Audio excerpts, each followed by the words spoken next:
So we will discuss about the secondary hyperparathyroidism today.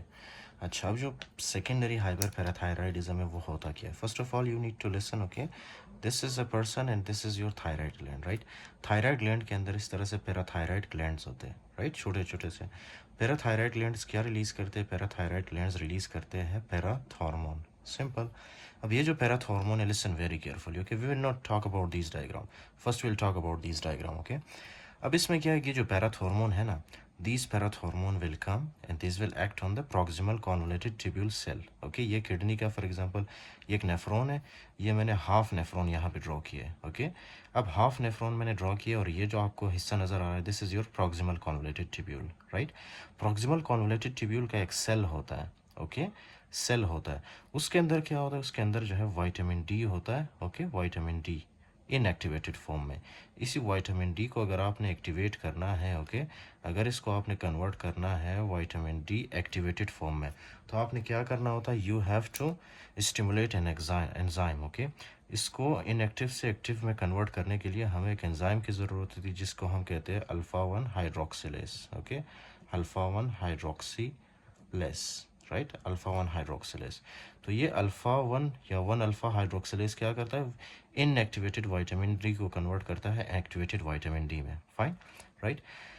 और ये किसके फॉर एग्जांपल ऑर्डर के अंडर करता है ये सारा काम, ये एंजाइम को कौन स्टिमुलेट करता है, इस एंजाइम को स्टिमुलेट करता है आपका पैराथॉर्मोन. फाइन, ये पैराथॉर्मोन जैसे रिलीज होता है, this will stimulate the alpha 1 और 1 alpha hydroxylase enzyme in the proximal convoluted tubule cell, जिसकी वजह से ये एंजाइम क्या करता है बाद में, इनएक्टिवेटेड विटामिन डी को कन्वर्ट करता है एक्टिवेटेड विटामिन डी में. फाइन, अब ये जो विटामिन डी है, obviously this activated vitamin D will come and this will act on your intestine. Okay, intestine के ऊपर एक्ट करता है और इंटेस्टिन के अंदर जितना भी फॉर एग्जांपल आपने फूड के थ्रू कैल्शियम खाया होता है, right, this calcium will come in the small intestine, और स्मॉल इंटेस्टिन में विटामिन डी आके क्या करता है, कैल्शियम की रीअब्जॉर्प्शन को सपोर्ट करता है. राइट, विटामिन डी कैल्शियम की रीअब्जॉर्प्शन को सपोर्ट करता है, जिसकी वजह से कैल्शियम आपके ब्लड के अंदर आ जाता है. Fine, okay. अब क्या है कि अगर आपको क्रोनिक किडनी डिजीज़ है, आपका एक पेशेंट आया, उसके अंदर जो है for example chronic kidney disease है, यानी कि उसकी किडनीज काम नहीं कर रहा, राइट, उसके किडनीज फंक्शन नहीं कर रहे. सो उस केस में क्या होगा कि ये जो अल्फ़ा 1 हाइड्रोक्सिलेस है, विटामिन डी ये कुछ भी यहाँ पे जो है फंक्शनल नहीं होगा. क्यों? क्योंकि ऑब्वियसली हमने ऑलरेडी बता चुका हूँ मैं आपको कि इसमें क्या है, क्रोनिक किडनी डिजीज़ है, यानी कि इसकी किडनीज फेल हो चुकी है, इसकी किडनीज काम ही नहीं कर रहे, राइट. जब किडनीज काम नहीं करेंगे तो जाहिर सी बात है अल्फ़ा 1 हाइड्रोक्सिलेस एंजाइम काम नहीं करेगा, विटामिन डी को एक्टिवेटेड विटामिन डी में कन्वर्ट नहीं कर पाएंगे, राइट, जिसकी वजह से एक्टिवेटेड विटामिन डी जब नहीं बनता तो ये कैल्शियम की एब्जॉर्प्शन नहीं होती और there will be hypocalcaemia in the blood. Simple, okay. हालांकि हमारे पास है पैराथॉर्मोन की सिक्रीशन बहुत ज़्यादा है, but still there will be hypocalcaemia. क्यों? क्योंकि विटामिन डी नहीं बन रहा, राइट. ओके, विटामिन डी क्यों नहीं बन रहा? क्योंकि ये alpha 1 hydroxylase is not functional, right. So this is the first thing when there will be chronic kidney disease, right. ये है क्रोनिक किडनी डिजीज की वजह से. The next thing that you have to see, आपको पता है आपके blood के अंदर क्या है, कभी कभी जो पैराथॉर्मोन रिलीज होता है ना, ये पैराथॉर्मोन बोन्स के ऊपर एक्ट करके बोन्स से क्या रिलीज करवाता है, बोन्स से रिलीज करवाता है phosphate and calcium. Okay, phosphate and calcium. फिर यही फॉस्फेट एंड कैल्शियम आपके फॉर एग्जांपल ब्लड के अंदर चला जाता है, राइट. इस तरह से ये है आपके पास फॉस्फेट आ गया और ये है आपके पास कैल्शियम. ठीक है, अब ये जो कैल्शियम है जाहिर सी बात है ये यहाँ से फिल्टर होके जाता है हमारे नेफ्रॉन में, राइट. फिल्टर होके नेफ्रॉन में जाता है, फिर यहाँ पे डिस्टल कॉन्वोल्यूटेड ट्यूब्यूल में एक सेल होता है, उस सेल के थ्रू ये कैल्शियम वापस रीअब्जॉर्ब होके हमारे ब्लड के अंदर आ जाता है. सिंपल, ओके, ये नॉर्मल होता है, which I discussed in the previous lectures, right. अच्छा, इसी तरह से फॉर एग्जांपल ये जो आपके पास है, राइट, फॉस्फेट. फॉस्फेट क्या होता है, फॉस्फेट जो है ना, जैसे ही यहाँ पे आता है in the proximal convoluted tubule, right. Proximal convoluted tubule में जो है क्या होता है, यहाँ से फॉस्फेट की फॉर एग्जांपल रीअब्जॉर्प्शन होती है in the cells of the proximal convoluted tubule, और ये फॉस्फेट इस तरह से आता है वापस हमारे ब्लड के अंदर.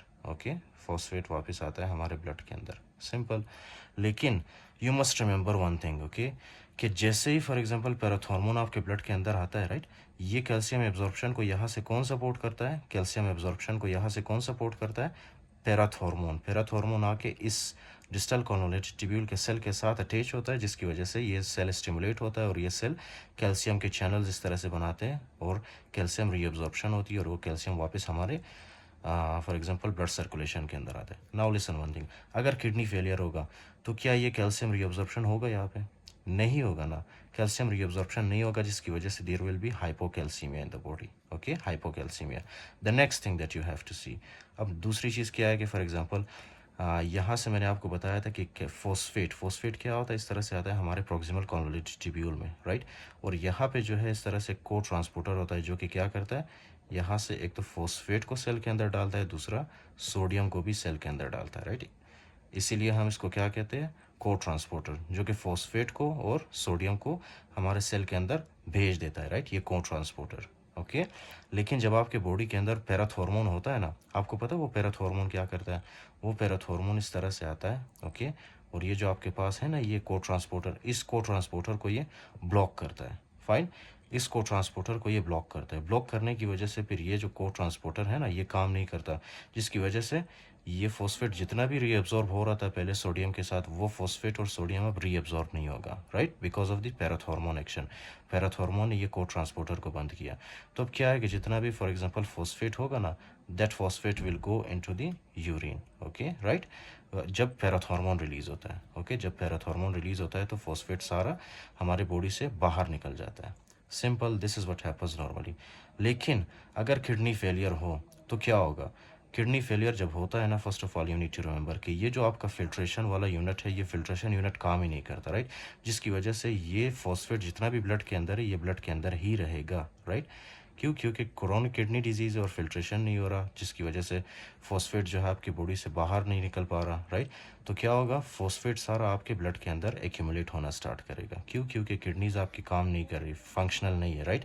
सो there will be hyperphosphataemia and hypocalcaemia. Okay, hypocalcaemia क्यों होता है? एक तो यहाँ से रीअब्जॉर्ब नहीं होता और दूसरा यहाँ से भी जो है मतलब कैल्शियम रीअब्जॉर्प्शन नहीं होता, ओके, जीआईटी से। सो ओवरऑल इफेक्ट क्या होता है कि कैल्शियम की अमाउंट में कमी होती है और यहाँ पे भी कैल्शियम हाइपोकैल्सीमिया होता है, यहाँ पे भी हाइपोकैल्सीमिया होता है और हाइपर फॉस्फेटीमिया होता है इसमें, ओके।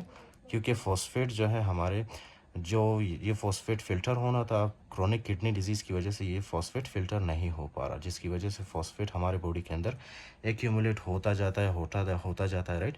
एट द एंड क्या होगा कि ये जो जितना भी फॉस्फेट है ये कैल्शियम के साथ बाइंड करेगा, राइट। कैल्शियम के साथ जब बाइंड करता है तो मज़ीद हाइपोकैल्सीमिया होता है, ओके। ये फॉस्फेट प्लस होता है किसके साथ? कैल्शियम के साथ। तो क्या होगा कि जितना भी बचा कुचा कैल्शियम था हमारे पास वो भी ख़त्म होगा। क्यों? क्योंकि वो कैल्शियम जो बचा कुचा था हमारे पास वो भी फॉस्फेट के साथ बाइंड करता है, राइट।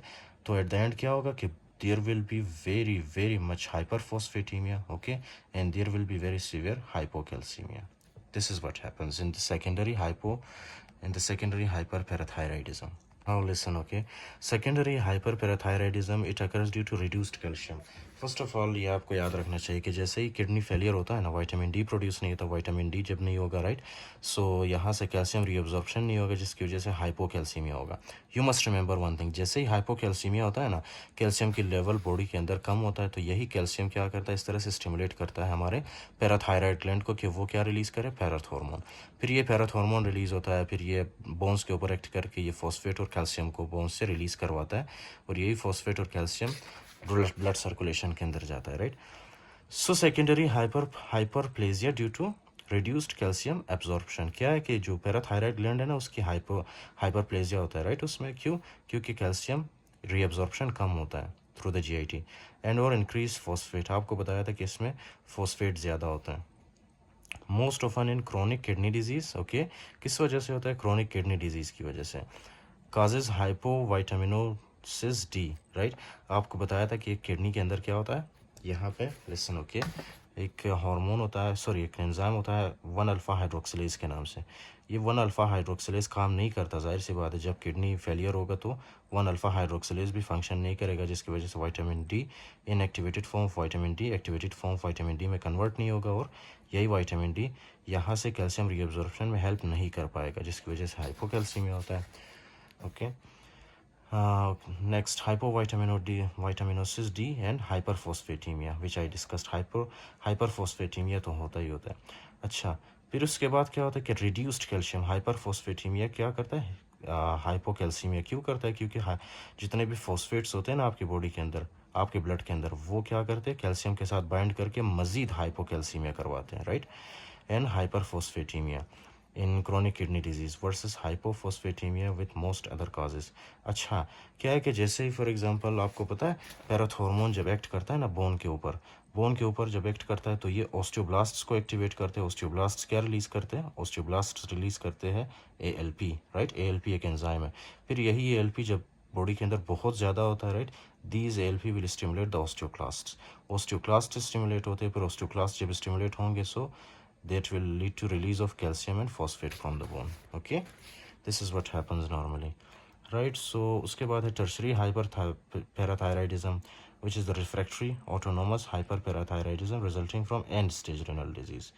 इसमें जो है पैराथॉर्मोन की सिक्रीशन बहुत बहुत ज़्यादा होती है, राइट। क्यों? क्योंकि आपको जो पैराथायराइड ग्लैंड है वो ऑटोनोमस होता है। ओके, ऑटोनोमस हो जाता है। ऑटोनोमस का मतलब वो अपने आप ही पैराथॉर्मोन रिलीज करना स्टार्ट कर देता है, राइट। जिसकी वजह से पैराथॉर्मोन क्या करेगा, बोन रिजॉर्प्शन करेगा। बोन रिजॉर्प्शन होने की वजह से कैल्शियम रिलीज होगा बोन से। Fine, so this is what happens normally, not normally, this occurs pathologically. Okay.